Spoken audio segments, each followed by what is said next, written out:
wondering if we could begin with a little bit of a look at the origins of Genelec.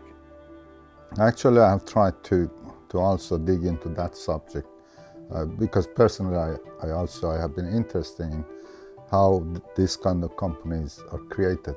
The role of Ilpo Martikainen and Topi Partanen and their connection with the sound and technology and that has been their hobby. Ilpo Martikainen made his first amplifier when he was 14 years old. So it was a deep connection with the subject.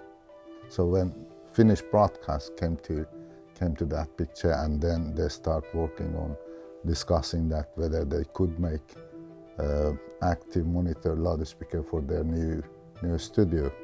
At that time, the Broadcasting Corporation started kind of defining exactly what should be the loudspeaker that you can use for monitoring. So they were kind of creating the monitoring loudspeaker as a concept. Didn't exist before that. Yeah, and actually they came up with a kind of standard that what are the requirements for a monitor loudspeaker, and that was the beginning of the whole thing. I think the combination of this all together, you have very good package of, I would say, that entrepreneurship, the emotional connection with the subject, science, and at the same time the customer side. So could we say that these two guys, they were at the right place at the right time? Exactly. Because this is actually very interesting. You know, who wouldn't want to build loudspeakers or amplifiers? I mean, we are all interested in that. So, okay, now we are here in Genelec Museum, and this is actually the first Genelec product, S30 here. Actually, was this the first prototype or second one? It was one of the very early ones. Yeah. So you can see this ribbon tweeter here, and the three-way design. And this was actually according to the Nordic specification for monitors. Exactly, and that is a product that still we have. We support that. So basically, those users who have been having this product, they don't want to give up. It can be serviced, and people want to keep on using this. Exactly.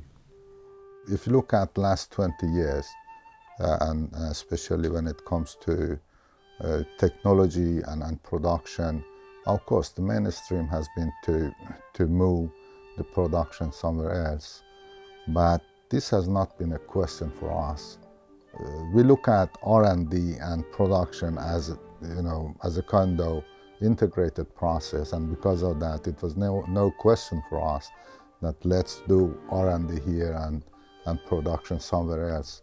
So we have been focusing on quality, we have been focusing on leadership in technology and developing that innovation.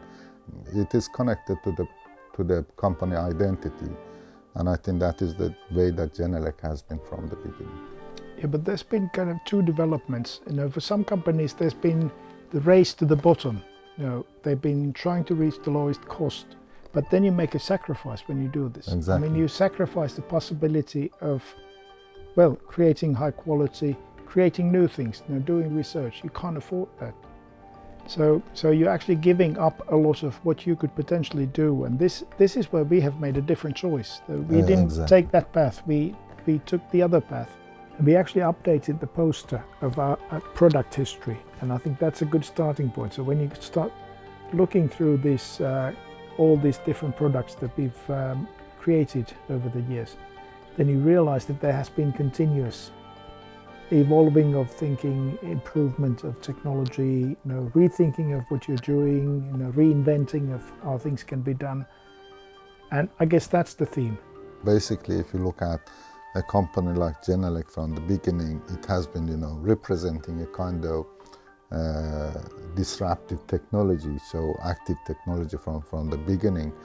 When you look at the R&D side or product development, every project that you have had has been very valuable as a kind of experience.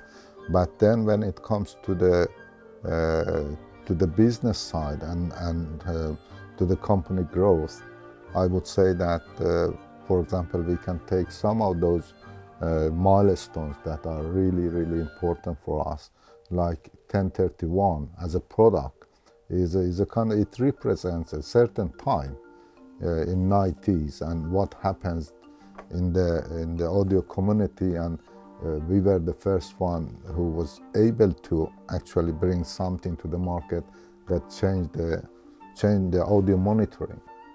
Here you can also see the hollow fade. Yeah. This is actually quite a famous design, because this was the first active two-way monitor that became popular in the professional industry. Yeah, and actually exactly because of that it changed the way of audio monitoring. Yeah. It became so famous. Yes. And that was also the criteria for choosing that To the Hall of Fame. to the Hall of Fame, yes. Yeah. And this is a product that actually it was interesting when we organized a kind of trade-on or trade-in. Trade-in, I think. Trade-in. Yes. In Japan. And then we offered new products to those people that if you would like to have new product, you can change with 1031. Yeah, return this one and get the new product. Exactly. And then they said that no, they wanted to have both. So they were not ready to give up. Why do we need production and R&D close to each other? So one of the most important things is that gives us the possibility of being sure that we can create quality. You know, if we have a large distance and we don't have a daily contact and we don't continuously keep an understanding and following what is happening in production, then anything can happen. And if you have a big surprise, then fixing the surprise later will be very difficult. But if we can develop the methods, we can daily coordinate, talk to each other and understand how things are working, then we can really make sure that we are always at the top quality level. I think that's the only way to ensure the long lifetime for the products. If you look at the products that we have had, S30, from 78, is still in use, by many users. Actually, I have not seen a single one that would not be working, or we would not be able to give service to that. Starting from R&D people, when they start looking at what kind of components I should choose, sustainability it is in their mind. Quality, it is in their mind. So they don't start looking at what is the cheapest components, but what is the best component. I mean, we have this principle where sustainability is equally important to our profits. And that's a big commitment. It starts from the heritage of the company and also the values. From the day one, it has been part of the value that those founders they have had, that sustainability has been important for us, for them and for us later. So basically, the fact that sustainability is as important as sound quality and profitability, I think it says two very, very important things. One is that how seriously we take that. Basically, we don't look at that as a kind of being in conflict with the business that we do. So basically, it is something that it actually supports the business if you have the right model and if you have been focusing on the right things. For example, for us, practically it has meant from the beginning that we do products, we design and manufacture products that takes for, live for long time. And the fact that still we have S30 in use, that is, I think that is a very, very good evidence that how this has been in the core of the company from the beginning. We don't design things that break soon. I mean, that's not something that we would even think about. But quite on the contrary, so that long lifetime repairability, so that you can actually get things fixed. So if something breaks, you can still, you can fix it, you can keep going. So that ensures long lifetime. And then emphasis on high quality design, so that the design is able to sustain for a long period of time. So then that's a good starting point. So not having to get rid of your stuff. Millionth Genelec. So Yeah. it's glued on here, so Yeah. we can't detach it. Yeah, and then the final. Yeah, here we are today. Here we are today. After So what do we have here? We have coaxial design, so high frequencies, mid frequencies and low frequencies all are coming on the same acoustical axis. Yeah, and actually this is a product that then represents the best of technology that you can see. Yeah, yeah. And also is a kind of culmination of everything that we have done during the last few decades. And actually one very interesting part was the work that we did related to the coaxial. So we talked about this kind of minimum diffraction coaxial and how that could be integrated to the directivity control that has been a heritage. Yeah, from the so beginning for of- the tweeter here, Yeah. this mid-range cone is actually part of the front shape. Exactly. And this whole front face is the DCW. So you have excellent directivity control here. Yeah. Then actually it was the time that we realized that, okay, now we're getting closer and closer to this kind of point source concept. Yes. The millionth Genelec. The millionth thing. In this area we are building the drivers for the ones products. Every driver is custom design. It's designed by us, it's built by us, only because the designs are really complicated. They are really built to that mechanics that we have in the ones. So this has been our decision that we do the drivers in-house. I think it's a wise decision. We have the total control of the production, the quality of the production, the performance, and of course we can keep all our secrets inside Genelec, so nobody can do what we do here.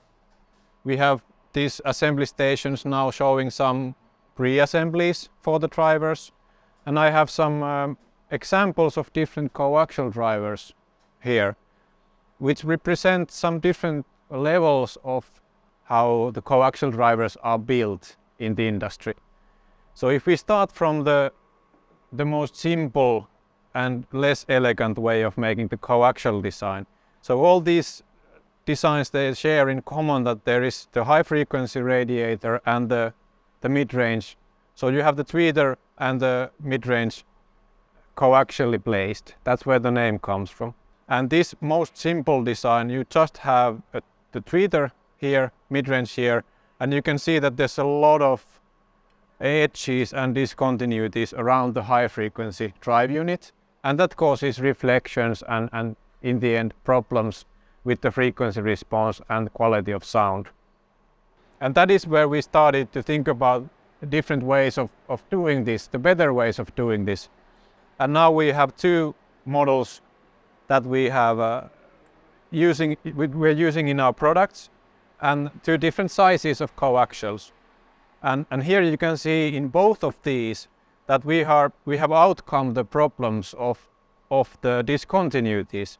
So the shape is really smooth. When it starts from the high frequency driver, what we call a tweeter, there's really no gap here, there's no edges, there's no reflections, and the sound is smooth in off axis as well. You don't get reflections, you don't get resonances in this kind of a design.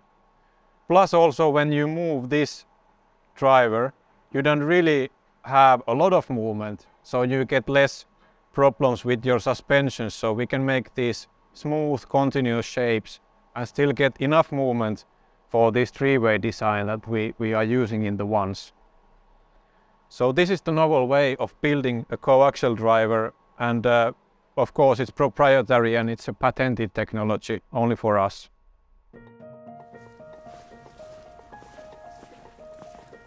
So now we are outside, or actually in the backyard of the factory, next to the lake, and we have this old log.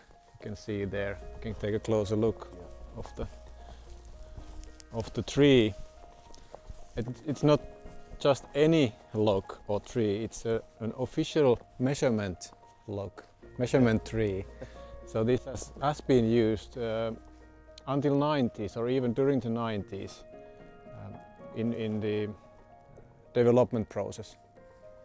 So we didn't, back in the days, or back then, we didn't have the proper anechoic room at the factory, which is quite a big investment and takes a lot of space. So the measurements were done outside. We would bring the loudspeaker up in the air, so that would allow the sound to be away from all the boundaries that are reflecting, because that is really what's ruining the measurements indoors. That you have something near and it reflects and it colors the measurement, so you're not measuring the loudspeaker anymore but the space. Yeah. So to avoid that, we had this tree, and it's nice that it's close by. So of course the weather is a bit of a challenge. You can do it only summertime if it's not too windy or winter. 2023 marks 45 years of Genelec. How much of a focus is there on the next 45 years of Genelec? How much of a focus is there on recruiting the right talent, bringing through the engineers and executives who are going to be leading the company in decades to come? So yeah, how is it sustained so well for such a long time, and how do you prepare for its future? The heritage in the company has been so strong. At the same time, I think it has been very, very, I would say that essential that company has been able to be leading the development for so long time. So we have been focusing on audio monitoring and a tool for that. We want to be able to provide solutions that customers are asking for.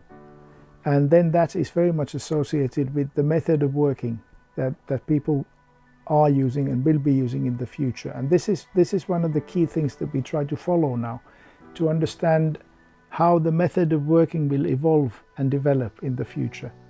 I mean, on the subject of market trends, I wanted to talk a bit about immersive mixing, Dolby Atmos, and how much of a focus is that for Genelec at the moment?